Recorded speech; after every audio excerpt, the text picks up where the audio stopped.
Everyone, welcome back to the channel. आज हम फिर से आ गए हैं आपके लिए एक नई वीडियो लेकर और आज हमने चुना है एक बहुत ही इंटरेस्टिंग टॉपिक। आगे बढ़ते जाएंगे और वीडियो को एक एक करके देखते जाइए और आपका 12th की अकाउंटेंसी पूरी सॉल्व होगी। तो आज हम आ गए हैं एक नया टॉपिक, रीवैल्यूएशन अकाउंट। तो चेंज इन पीएसआर चैप्टर जो हम पढ़ रहे थे उसमें हमने बेसिक से स्टार्ट किया, फंडामेंटल्स देखा, change in profit sharing ratio की वजह से गेनिंग सैक्रिफाइस कैसे कैलकुलेट होता है ये भी हमने देखा। और इसके बाद हमने देखा कि भाई ट्रीटमेंट ऑफ गुडविल कैसे होगा, treatment of accumulated profit, losses, reserves, ये सब हम पढ़ चुके हैं। तो आज हम आ गए हैं कहाँ पर, रीवैल्यूएशन अकाउंट को पढ़ने। अब ये रीवैल्यूएशन अकाउंट क्या होता है, क्यों बनाते हैं, क्या जरूरत पड़ती है, इसके बारे में डिटेल में पढ़ते हैं। देखिए, सबसे पहले रीवैल्यूएशन का मतलब समझिए। रीवैल्यूएशन एक दो टर्म से बनता है, री प्लस वैल्यूएशन। तो री और वैल्यूएशन, वैल्यूएशन मतलब आपको पता है कि किसी चीज की वैल्यू निकालना, और री का मतलब हो गया दोबारा निकालना। तो किसी भी चीज की क्या बात होगी, बिजनेस में किसी भी एसेट और लाइबिलिटीज की दोबारा वैल्यूएशन करना, दोबारा उसकी वैल्यू कैलकुलेट करना और रिकॉर्ड करके अकाउंट्स में दिखाना इज कॉल्ड रीवैल्यूएशन अकाउंट। ठीक है, तो रीवैल्यूएशन का मतलब क्या हो गया, एक ऐसा अकाउंट को अगर हम साथ में ले लेते हैं तो ऐसा अकाउंट जो कि शो करेगा कि एसेट और लाइबिलिटीज की वैल्यू में कितना चेंज आया। तो रीवैल्यूएशन का मतलब दोबारा किसी चीज की वैल्यूएशन करना। अकाउंट्स में हम रीवैल्यूएशन किसका करते हैं, एसेट्स और लाइबिलिटीज का। तो एसेट और लाइबिलिटीज की वैल्यूएशन दोबारा करने के लिए जो अकाउंट प्रिपेयर होगा वो कहलाएगा रीवैल्यूएशन अकाउंट। इसको हम डिटेल में समझते, देखिए। सो रीवैल्यूएशन अकाउंट इस पर्पस के लिए बनाते हैं रीवैल्यूएशन अकाउंट। तो सबसे पहले क्वेश्चन यही आता है कि क्यों बनाते हैं भाई अकाउंट रीवैल्यूएशन। तो जब भी पार्टनरशिप में ये डिसाइड होता है कि भाई पार्टनर्स प्रॉफिट को चेंज कर रहे हैं, पहले इनका रेशियो था सपोज 3:2:1, XYZ पार्टनर्स थे सपोज, और ये ओल्ड रेशियो था, और अब इन्होंने डिसाइड किया कि हमारा new ratio will be equal suppose. तो ऐसा होता है क्या कि भाई आपका जो प्रॉफिट शेयरिंग रेशियो पहले तो 3:1 था, तो जो भी एसेट्स और लाइबिलिटीज बिजनेस के थे वो उस प्रपोर्शन में पार्टनर्स आपस में शेयर करते। लेकिन अगर रेशियो चेंज हो रहा है तो फ्यूचर में जो भी एसेट्स और लाइबिलिटीज की वैल्यू में चेंजेस आएंगे, या जो भी उसमें एसेट और लाइबिलिटी में वैल्यूज बढ़ी होंगी या घटी होंगी, वो अब न्यू रेशियो में बटेगी। तो ऐसे में पार्टनर्स क्या करते हैं, भाई आज से रेशियो चेंज हो रहा है या एक गिवन टाइम पीरियड से रेशियो को हम चेंज कर रहे हैं, तो उस टाइम पीरियड पे पहले वैल्यूएशन कर लेते हैं कि at present, at this point of time, आज हमारे एसेट और लाइबिलिटी की वैल्यूएशन क्या है। देखिए, 31 मार्च ऑफ प्रीवियस ईयर आपने वैल्यूएशन किया होगा। वैल्यूएशन किस चीज का किया होगा, एसेट्स एंड लाइबिलिटीज का। तो एसेट्स और लाइबिलिटीज का वैल्यूएशन कब होता है, ईयर के एंड पे 31 मार्च को जब आप अकाउंट्स क्लोज करते हो, वैल्यूएशन करते हो कि उस डेट पर हमारा एसेट्स और लाइबिलिटीज की वैल्यू कितनी थी। लेकिन अगर आपका जो रेशियो चेंज हो रहा है, ये रेशियो जो चेंज किया आपने कब किया, सपोज मानते हैं 1 जुलाई को किया, तो अगर आप 1 जुलाई को ये रेशियो चेंज कर रहे हो, कह रहे हो न्यू रेशियो एप्लीकेबल होगा, तो इस 3 मंथ्स के पीरियड में, ये जो 3 मंथ्स आ गया हमारा, इस 3 मंथ के पीरियड में कुछ ना कुछ एसेट्स बढ़ गए होंगे, कुछ एसेट्स कम हुए होंगे, कुछ लाइबिलिटीज बढ़ गई होंगी या लाइबिलिटीज कम हो गई होंगी। There must be some changes in the firm, कुछ ना कुछ चेंज हुआ होगा। अब भाई वो जो चेंज हुआ है उसका कुछ ना कुछ तो फर्म के प्रॉफिट, लॉस या इनकम पे इफेक्ट पड़ा होगा। तो वो जो इनकम या प्रॉफिट लॉस होगा वो पहले इस रेशियो में बढ़ता था, अब डिसाइड हुआ कि फ्यूचर में रेशियो चेंज हो जाएगा। तो ऐसे में ये जरूरी हो जाता है कि जब भी हमारा रेशियो चेंज हो तो हमको क्या बनाना है, रीवैल्यूएशन कर लेना है। और रीवैल्यूएशन करने के लिए क्या बनाना पड़ता है, रीवैल्यूएशन अकाउंट बनाते हैं। तो ये अकाउंट क्या होता है, कैसे बनता है, इसके ऊपर एक बार नजर डालते हो, देखते हैं कैसे बनता है ये अकाउंट। ठीक है, इसको हम बाकी चीजों को हटाते हैं। देखिए, रीवैल्यूएशन एक ऐसा अकाउंट है जो कि एसेट और लाइबिलिटीज के चेंजेस को शो करता है कि एसेट और लाइबिलिटीज में कितना चेंज आया और उसकी वजह से फर्म को प्रॉफिट हुआ या लॉस हुआ। तो पहला तो ये अगर बात करें तो ये कैसा अकाउंट है, it is a nominal account. Nominal account आप सबने पढ़ रखा होगा। नॉमिनल अकाउंट क्या होते थे, जो कि क्लास 11 में पढ़ा होगा। All accounts related to income, expenses, losses, profit, gain. Nominal का रूल क्या होता था, debit all expense and losses, credit all income and gain. तो दैट मीन्स इसमें आप दो साइड होंगी, आपकी एक साइड होगी डेबिट साइड और एक साइड होगी क्रेडिट साइड। तो debit side and credit side, दो साइड होगी हमारे पास, डेबिट साइड और क्रेडिट साइड। डेबिट साइड आप क्या रिकॉर्ड करते थे, all the expenses and losses. ये आपकी एक्सपेंसेस, एक सेकेंड, एक्सपेंसेस एंड लॉसेस को रिकॉर्ड करता था, और क्रेडिट साइड रिकॉर्ड करती ऑल इनकम्स एंड गेन्स को। तो भाई आपने यहां पे पढ़ा कि आपका जो रीवैल्यूएशन अकाउंट है वो शो करता है क्या चीज, it shows the change in the values of assets and liabilities. ये क्या शो कर रहा है, change in assets and liabilities. तो एसेट्स और लायबिलिटीज का चेंज हम यहां पर शो करते हैं। तो एसेट्स के और लायबिलिटीज के चेंज होने पर हमारे को प्रॉफिट, लॉस, इनकम, गेन कब होगा, बस आपको ये देखना है।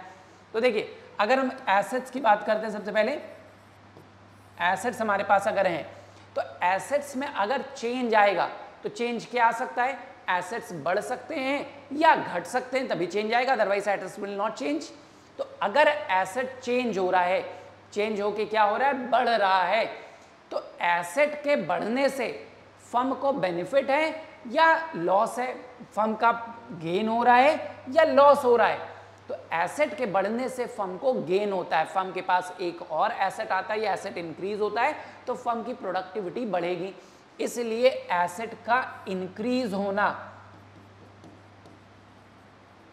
कहां जाता है, क्रेडिट साइड पर जाता है। कहां जा रहा है, क्रेडिट साइड पे। तो जब भी एसेट इंक्रीज होगा तो वो रीवैल्यूएशन के क्रेडिट साइड पर अपीयर होगा।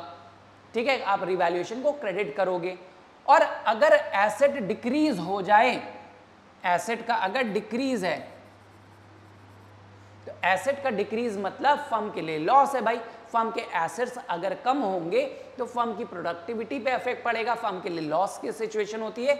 इसलिए उसको क्या करते हैं, रीवैल्यूएशन में डेबिट साइड दिखाते हैं। क्यों, क्योंकि एसेट का कम होना लॉस है और एसेट का बढ़ना हमारे लिए गेन है, इसलिए उसको क्रेडिट साइड पर दिखा रहे हैं। क्लियर है ये कि एसेट का बढ़ना फायदा है कंपनी के लिए, इसलिए क्रेडिट साइड, गेन की साइड पर, और एसेट का डिक्रीज होना हमारे लिए लॉस, इसलिए डेबिट साइड पर। सेकंड आता है हमारे लिए लायबिलिटीज। तो जितनी भी लायबिलिटीज है फर्म की, अगर लायबिलिटीज की बात करें मतलब डेट्स, उधारी, बर्डन कितना है, तो जब ये लायबिलिटीज बढ़ेंगी तो फर्म के लिए क्या है भाई, उधार बढ़ रहा है हमारा, लायबिलिटीज बढ़ रही हैं, डेट्स बढ़ रहे हैं, तो हमारे लिए लॉस है, बिजनेस के लिए एक लॉस की सिचुएशन होती है। इसलिए लायबिलिटीज का इंक्रीज होना हमेशा डेबिट साइड रिकॉर्ड होता है रीवैल्यूएशन में। तो रीवैल्यूएशन में डेबिट कब करेंगे, जब लायबिलिटीज बढ़ रही हो। क्यों, क्योंकि लायबिलिटीज का बढ़ना हमारे लिए लॉस है।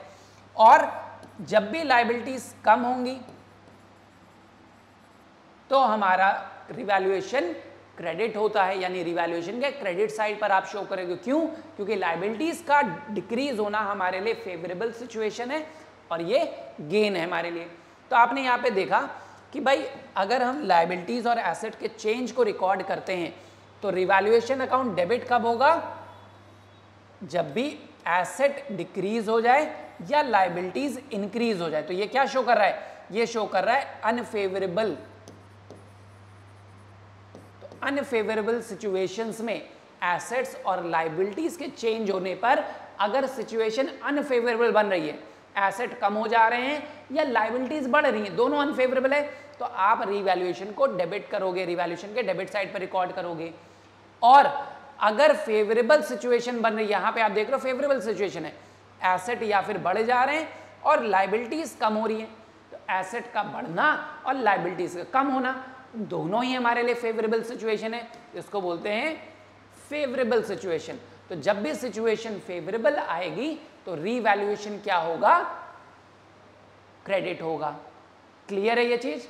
तो अगर इसकी हम जर्नल एंट्री की बात करते हैं तो जर्नल एंट्री अगर आप देखते हैं, हम इसको पेन चेंज कर देते हैं। देखिए जर्नल एंट्री की अगर आप बात करोगे तो जर्नल एंट्री क्या बनेगी, जब भी रिवैल्यूएशन डेबिट हो रहा है तो जर्नल एंट्री क्या बनेगी, रिवैल्यूएशन अकाउंट डेबिट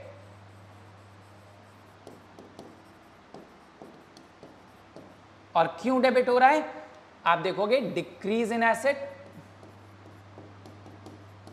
जो भी एसेट होगा डिक्रीज होगा अगर तो उसका अकाउंट क्रेडिट करोगे, और या फिर लायबिलिटीज में इंक्रीज आ रहा होगा, आपने यहां देखा लायबिलिटीज इंक्रीज हो रही है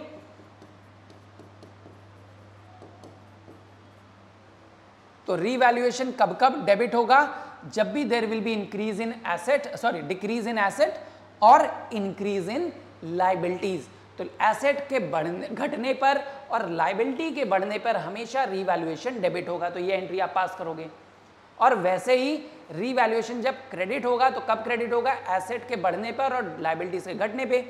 तो आप इसकी जर्नल एंट्री क्या बनाओगे, जब भी एसेट इंक्रीज होगा तो वो डेबिट हो जाएगा, या लायबिलिटीज डिक्रीज हो जाए, डिक्रीज इन लायबिलिटीज हो जाए, तब उस केस में आपका रीवैल्यूएशन जो अकाउंट है वो हमेशा क्या होगा, क्रेडिट होगा। तो रीवैल्यूएशन अकाउंट डेबिट कब होता है, जब भी डिक्रीज इन एसेट या इंक्रीज इन लायबिलिटीज हो, आपने देखा डिक्रीज इन एसेट या इंक्रीज इन लायबिलिटी। और रीवैल्यूएशन क्रेडिट कब होता है, जब भी एसेट इंक्रीज हो जाए या लायबिलिटीज डिक्रीज हो जाए। Is it clear, I hope this is clear.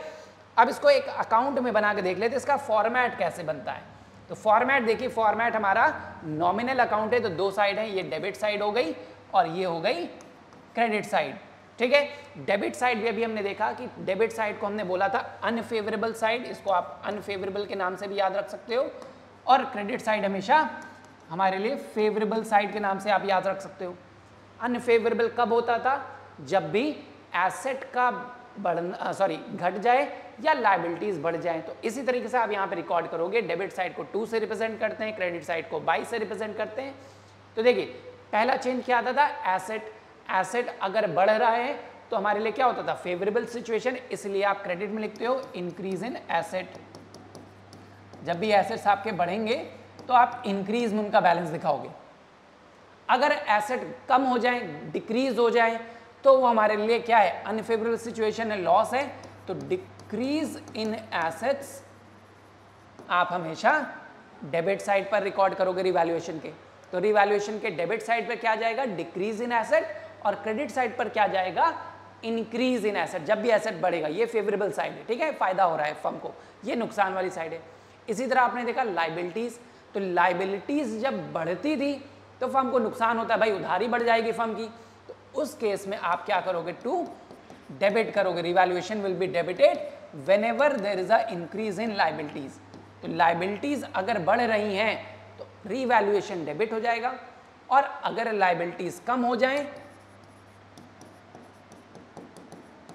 तो रिवैल्यूएशन अकाउंट हमारा क्या होता है, क्रेडिट हो जाता है, फेवरेबल है।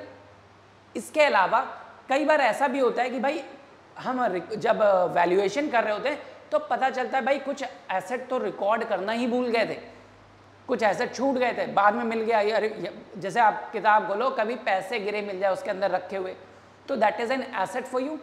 आपको अगर कोई अनरिकॉर्डेड एसेट मिल रहा है तो आपके लिए बहुत फायदा है, ठीक है, फायदा है। तो यानी फेवरेबल साइड रिकॉर्ड करोगे। तो क्या रिकॉर्ड करोगे, अगर कोई अनरिकॉर्डेड एसेट अगर मिल जाए तो अनरिकॉर्डेड एसेट्स आएंगे तो फर्म के लिए फायदा है, क्योंकि एसेट्स को अब आप रिकॉर्ड कर सकोगे।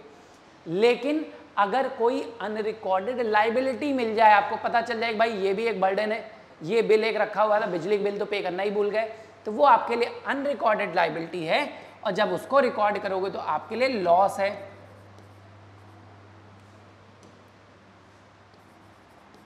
अनरिकॉर्डेड लायबिलिटीज, तो अनरिकॉर्डेड लायबिलिटी को आप हमेशा डेबिट में रिकॉर्ड करो, क्योंकि ये फर्म के लिए लॉस है, ठीक है।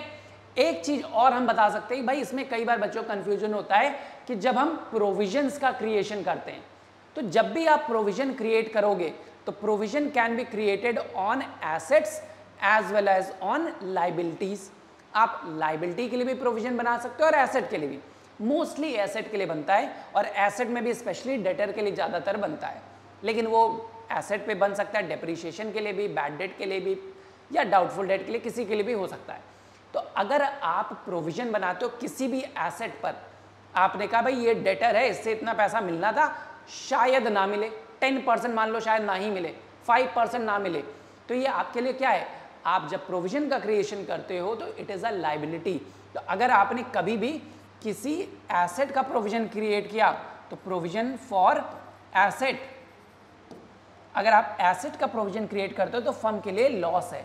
क्यों? क्योंकि वो लाइबिलिटी को बढ़ा रहा है और एसेट को कम करता है।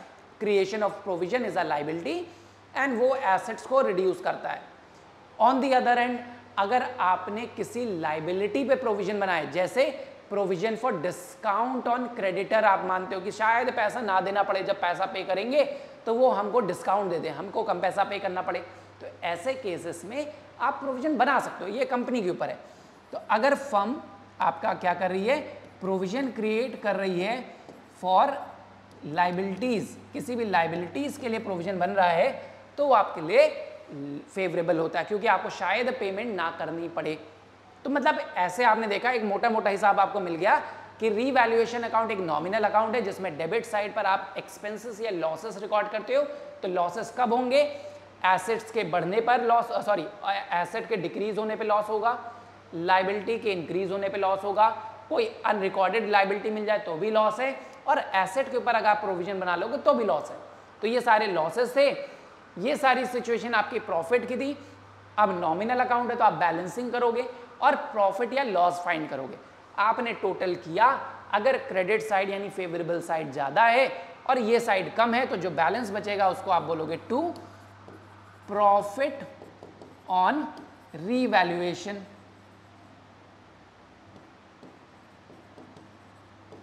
तो प्रॉफिट ऑन रीवैल्यूएशन आ जाएगा, और जो भी प्रॉफिट यहां बचेगा, this profit will be divided between old partners, means old partners in old ratio. तो ये जो प्रॉफिट बचेगा ये किस में बढ़ता है, ओल्ड प्रॉफिट शेयरिंग रेशियो में। जितने भी ओल्ड पार्टनर फर्म के होंगे वो आपस में शेयर कर लेंगे इन देयर ओल्ड रेशियो, या लॉस आएगा तो उसके हिसाब से शेयर करेंगे। तो मेनली आपको क्या करना होता है, जितने भी चेंजेस आए उनको रिकॉर्ड करिए, उनकी वजह से जो भी प्रॉफिट लॉस आ रहा होगा वो फाइंड करिए, और जनरली वो डिवाइड होता है पार्टनर्स के अपने ओल्ड रेशियो में। ठीक है, एक इलस्ट्रेशन के फॉर्म में इसको देख लेते हैं। मान लेते हैं हमारे पास एक गिवन सिचुएशन है कि 31 मार्च 2022 में मान लीजिए फर्म की सिचुएशन ऐसी थी, उसके कुछ एसेट और कुछ लाइबिलिटी दिए हैं। उस समय फर्म में 10,000 रुपए के क्रेडिटर थे, 20,000 रुपए की मशीन थी, बिल्डिंग 50,000 की थी और डेटर 40,000 के थे। आज एट प्रेजेंट, जब हम आज प्रेजेंट की बात कर रहे हैं, मतलब किस डेट की बात कर रहे हैं, मान लेते हैं 1 सितंबर की बात कर रहे हैं।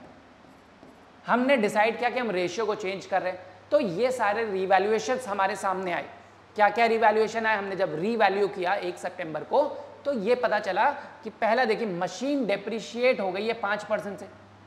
तो अगर मशीन को डेप्रिशिएट करना है 5% से, तो मशीन है 20,000 की, ठीक है, 5% से डेप्रिशिएट यानी कम हो रही है, डेप्रिशिएट का मतलब लेस हो जा रही है, डिक्रीज कर रही है।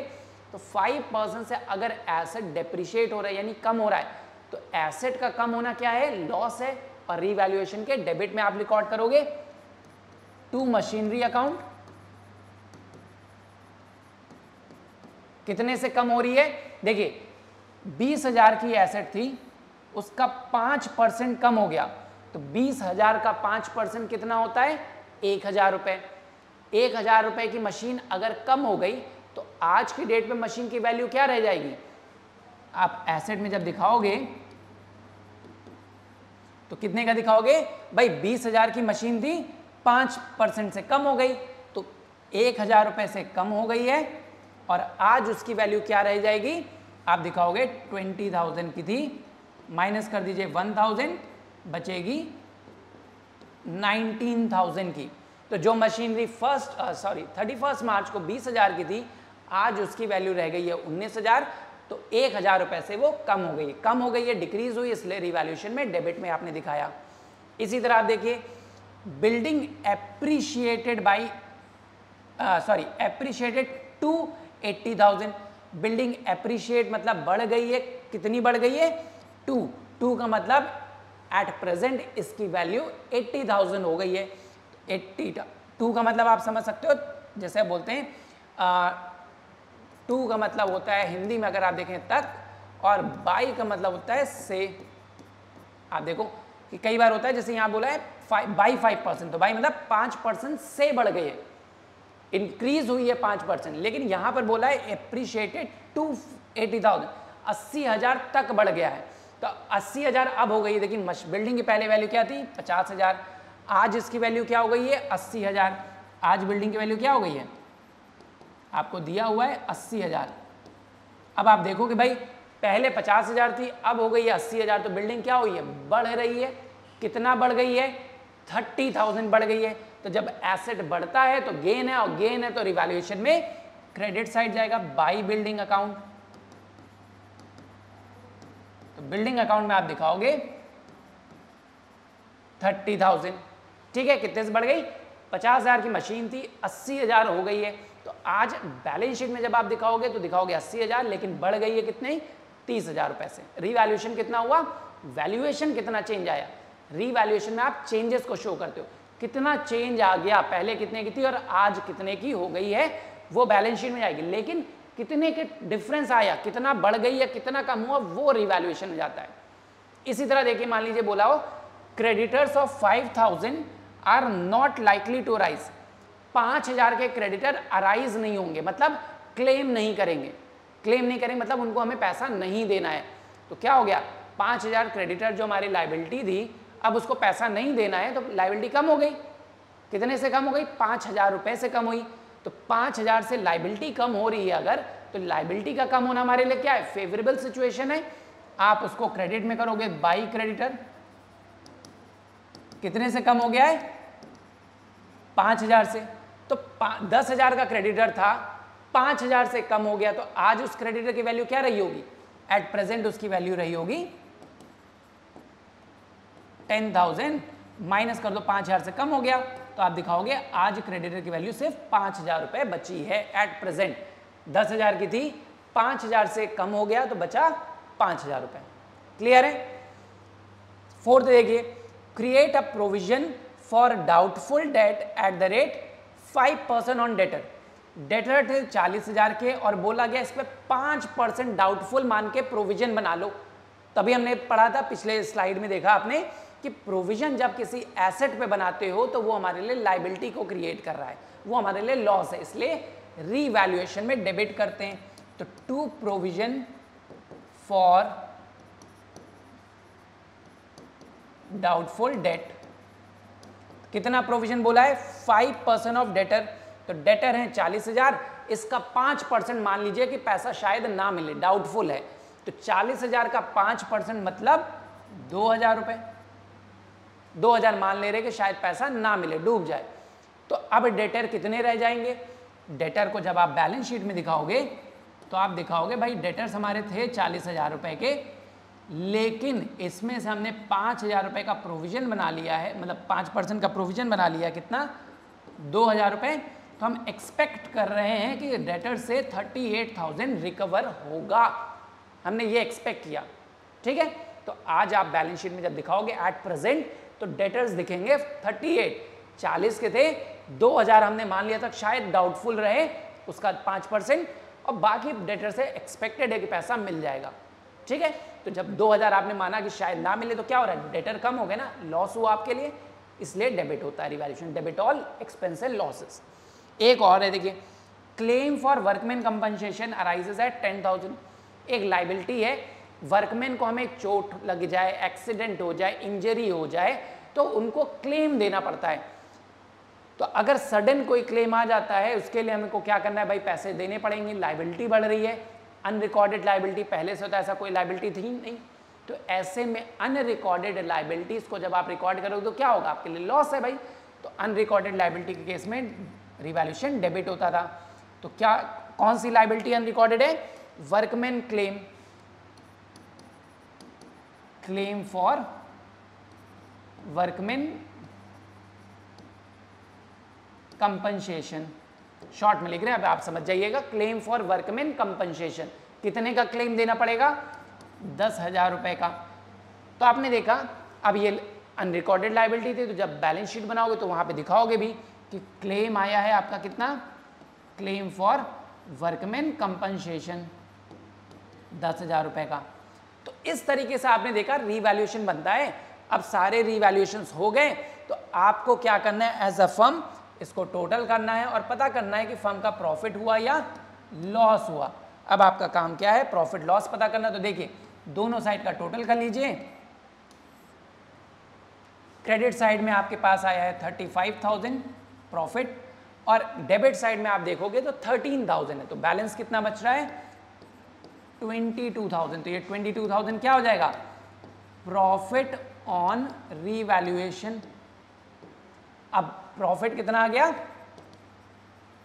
22,000। अब यही प्रॉफिट आपको दिखाना है कि भाई ये जो प्रॉफिट है इसका क्या किया जाएगा। ये प्रॉफिट आया, पार्टनर्स आपस में शेयर कर लेते हैं, ठीक है। तो रीवैल्यूएशन समझ में आ गया कैसे हम प्रिपेयर करते हैं। रीवैल्यूएशन एक ऐसा अकाउंट है, नॉमिनल अकाउंट है भाई, जिसमें हम देखते हैं debit side decrease in assets, increase in liability, unrecorded liability या कोई प्रोविजन क्रिएट, मतलब जितनी भी अनफेवरेबल सिचुएशन है एसेट्स और लायबिलिटी के चेंज होने पर वो डेबिट साइड जाती हैं, और जो फेवरेबल चेंजेस आते हैं एसेट्स और लायबिलिटीज में उनको हम क्रेडिट साइड में दिखाते हैं। तो डेबिट साइड में आप क्या क्या दिखाते हो भाई, एसेट का, इधर क्या दिखाते हो आप, decrease in assets and increase in liabilities, इनको आप डेबिट में दिखाते हो। क्रेडिट में क्या दिखाते हो, इंक्रीज इन एसेट्स और डिक्रीज इन लायबिलिटीज। तो इनके बेसिस पे आप रिवैल्यूएशन प्रिपेयर कर लेते हो। अब हम आते हैं रिवैल्यूएशन, एक बार आपका क्लियर हो गया तो अब हम सीखेंगे भाई रिवैल्यूएशन का अकाउंट्स में। जब हम चेंज इन पीएसआर चैप्टर पढ़ते हैं तो वहां पर क्या ट्रीटमेंट होता है। तो जैसे हमने पिछले चैप्टर्स में पढ़ा, पिछले टॉपिक्स पढ़ा, एक्यूमुलेटेड प्रॉफिट लॉस का ट्रीटमेंट, गुडविल का ट्रीटमेंट, तो वैसे ही रीवैल्यूएशन बनाते समय जब हमें पार्टनर्स होते हैं तो पार्टनर्स दो सिर्फ डिसाइड कर सकते हैं। वो ये डिसाइड कर सकते हैं कि they want to show the revised values in the books. वो डिसाइड करेंगे भाई जितना भी रीवैल्यूएशन आया है, चेंजेस आए हैं, उन चेंजेस को हम बैलेंस शीट में दिखाते हैं। जैसे अभी पिछली वीडियो में आपने देखा, पिछले स्लाइड में देखा कि जो भी रीवैल्यूएशन हुए हमने उसको बैलेंस शीट में दिखाया, हमने शो किया कि भाई ये एसेट इतने से हो गया, इतना बढ़ गया, इतना कम हो गया। तो ऐसे केस में हम क्या करेंगे, पार्टनर्स कहते हैं भाई जितने भी चेंजेस आए हैं हम उनको रिकॉर्ड करेंगे, उस चेंज की वजह से जितना भी प्रॉफिट लॉस आया है उसको आपस में बांट के खत्म कर देते हैं। और आज 1 सितंबर से जब नई बैलेंस शीट बनेगी तो नए एसेट्स लायबिलिटीज की वैल्यू आ गए हैं। अब यहां से हम जब भी कोई भी प्रॉफिट लॉस आएगा तो वो न्यू रेशियो में शेयर करेंगे। आज तक जो भी चेंज आया इसको हम आपस में ओल्ड रेशियो में बांट के खत्म कर देते हैं। तो इसलिए जब भी पार्टनर्स डिसाइड कर लें कि they want to show the revised values in the books, वो बैलेंस शीट में एसेट्स और लायबिलिटीज को नई वैल्यू पे दिखाना चाहते हैं, जितना चेंज आया है वो सब दिखाना चाहते हैं, यानी रीवैल्यूएशन को शो करना चाहते हैं। तो ऐसे केस में आप क्या करोगे, जो भी रीवैल्यूएशन का प्रॉफिट आएगा उसको ओल्ड पार्टनर्स अपने ओल्ड रेशियो में बांट लेते हैं। तो एंट्री क्या होती है, रीवैल्यूएशन अकाउंट डेबिट, अभी आपको पहली स्लाइड पर दिखाया था, to old partners capital account, और किस में जाएगा ये, in their old ratio. Old ratio में बांट लेंगे। जो भी प्रॉफिट आएगा, यहां पर अगर आपने देखा कि जो 22,000 रुपए का प्रॉफिट आया था, इस 22,000 को जो भी ओल्ड पार्टनर्स होंगे, XYZ, ABC, XY कुछ भी हो सकते हैं, वो अपने ओल्ड प्रॉफिट शेयरिंग रेशियो में डिस्ट्रीब्यूट कर लेंगे। और अगर रीवैल्यूएशन में लॉस आया तो यही एंट्री रिवर्स कर दीजिए। तो ओल्ड पार्टनर्स का कैपिटल अकाउंट आप डेबिट कर दोगे, जितना भी लॉस आया है वो ओल्ड पार्टनर्स आपस में शेयर करेंगे, और टू रीवैल्यूएशन अकाउंट, तो रीवैल्यूएशन के प्रॉफिट को आप ओल्ड पार्टनर्स को ओल्ड रेशियो में दे दोगे, और लॉस हुआ तो भी इन देयर ओल्ड रेशियो। वो जो भी प्रॉफिट प्रॉफिट आए या लॉस आए वो आपस में शेयर करेंगे इन their old profit sharing ratio, ठीक है। और अगर मान लीजिए पार्टनर ये कहते हैं कि भाई हम रेशियो को चेंज कर रहे हैं लेकिन बैलेंस शीट में कोई चेंज नहीं आना चाहिए, जो एसेट जिस वैल्यू पे था वैसे ही रहने दो, उसको चेंज नहीं करेंगे। They don't want to show the revised values of assets and liabilities in the books. वो रिवाइज्ड वैल्यू जो एसेट लायबिलिटी के हैं उसको शो ही नहीं करना चाहते बैलेंस शीट में। उन्होंने कहा हम एसेट को जो चेंज आ रहा है उसको अलग से कैलकुलेट कर लो, बस हम उसको बैलेंस शीट में नहीं दिखाएंगे। तो ऐसे में आप क्या करोगे भाई, जो भी चेंज आया था आपने एक रफली कैलकुलेट कर लिया कि भाई ये चेंजेस आए थे, 22,000 रुपये का प्रॉफिट हुआ था, तो वो कहते हैं कि भाई इसके लिए हम क्या करेंगे, एडजस्टिंग एंट्री पास करेंगे। वो कहते हैं कि भाई हम रिवाइज्ड वैल्यू को शो नहीं करना चाहते अकाउंट्स में, जो जैसा चल रहा था वैसा ही चलने दें, ठीक है, उसमें कोई चेंजेस ना करें, सिर्फ रेशियो चेंज हुआ है हमारा। तो ऐसे में ये रिस्पॉन्सिबिलिटी होती है फर्म की कि भाई रेशियो के चेंज होने पे किसी ना किसी पार्टनर का गेन हुआ होगा, किसी पार्टनर का सैक्रिफाइस हुआ होगा। तो ऐसे में भैया जिसका सैक्रिफाइस हो रहा है उसको लॉस ना हो और अननेसेसरली किसी का गेन ना हो, इसलिए एसेट्स और लायबिलिटी के चेंज होने पे जो भी प्रॉफिट लॉस आया है वो गेन और सैक्रिफाइस के प्रोपोर्शन में हम डिवाइड कर लें। तो ऐसे में आप क्या करते हो, आप एडजस्टिंग एंट्री पास करते हो। अगर रिवैल्यूएशन में प्रॉफिट आया तो एडजस्टिंग एंट्री क्या होती थी आपकी, gaining partner capital account debit, gaining partner को आप डेबिट कर दीजिए और क्रेडिट कर दीजिए किसको, सैक्रिफाइसिंग पार्टनर।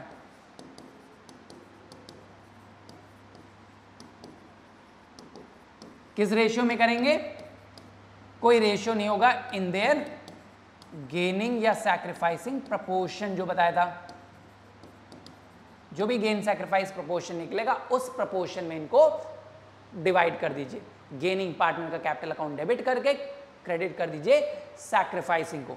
लेकिन अगर रिवैल्यूएशन में लॉस आ जाता है तो आप उसी एंट्री को रिवर्स कर दीजिए, भाई सैक्रिफाइसिंग को डेबिट कर दीजिए। एंट्री क्या हो जाएगी, sacrificing partners capital account debit to gaining partner.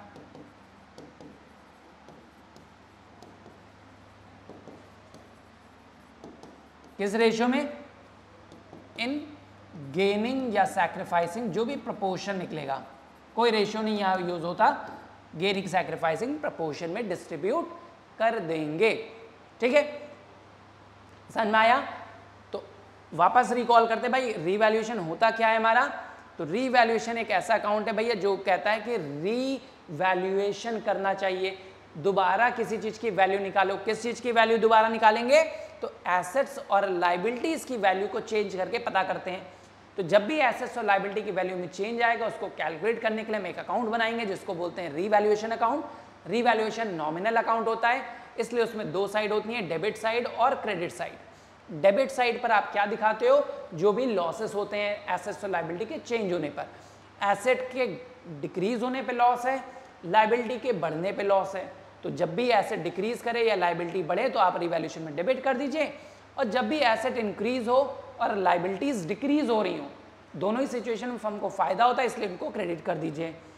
कैसा दिखता है, देखने में ऐसा होता है, आप डेबिट साइड पे एसेट का डिक्रीज, लायबिलिटी का इंक्रीज, अनरिकॉर्डेड लायबिलिटीज या प्रोविजंस और एसेट्स पे कोई भी बना रहे हो तो उनको रिकॉर्ड करते हो। क्रेडिट साइड पर आप फेवरेबल चीज़ें जो भी हैं, एसेट का इंक्रीज होना, लायबिलिटी का डिक्रीज होना, अनरिकॉर्डेड एसेट को या प्रोविजन ऑन एनी लायबिलिटी आप रिकॉर्ड करोगे। जो भी चेंजेस आएंगे उसकी वजह से फर्म को या फिर प्रॉफिट होगा या फिर अगर डेबिट बैलेंस बच रहा है तो लॉस भी हो सकता है। जो भी प्रॉफिट लॉस आया इसको पार्टनर्स डिसाइड करते, जैसे इस क्वेश्चन में हमने देखा कि 22,000 रुपये का प्रॉफिट आ रहा था। अब इस 22,000 के प्रॉफिट को क्या वो बांटना चाहते हैं या नहीं बांटना चाहते। अगर वो डिस्ट्रीब्यूट करेंगे तो दैट मीन्स वो रिवाइज्ड वैल्यूज को, जैसे यहाँ दिखाया था कि रिवाइज्ड वैल्यू को शो कर रहे हैं, तो ऐसे केस में जो प्रॉफिट आया है इसको ओल्ड रेशियो में बांट दिया जाएगा, ठीक है, क्योंकि यहाँ पे रिवाइज वैल्यू को शो कर रहे हैं।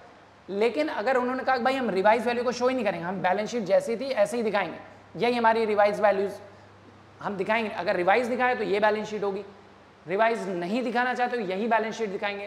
तो अगर उन्होंने कहा अगर हम रिवाइज वैल्यू दिखाएंगे दैट मीन्स जो भी प्रॉफिट लॉस आया है रिवैल्यूएशन का उसको ओल्ड पार्टनर्स आपस में डिस्ट्रीब्यूट कर देंगे इन देयर ओल्ड रेशियो। लेकिन अगर उन्होंने कहा कि हम रिवाइज वैल्यू को नहीं शो करेंगे, भाई जैसी बैलेंस शीट थी वैसे ही रहने दो, यही बैलेंस शीट सही है, सो ऐसे केस में रिवैल्यूएशन का जो भी प्रॉफिट लॉस आया ये उसको बांटेंगे नहीं, वो क्या करेंगे, वो उसको आपस में बस शेयर कर लेंगे in their gaining sacrifice proportion. जिस पार्टनर का जितना गेन हो रहा है वो अपने में से उतना पैसे निकाल के किसको दे देगा, जिस पार्टनर का सैक्रिफाइस हो रहा है। क्लियर है?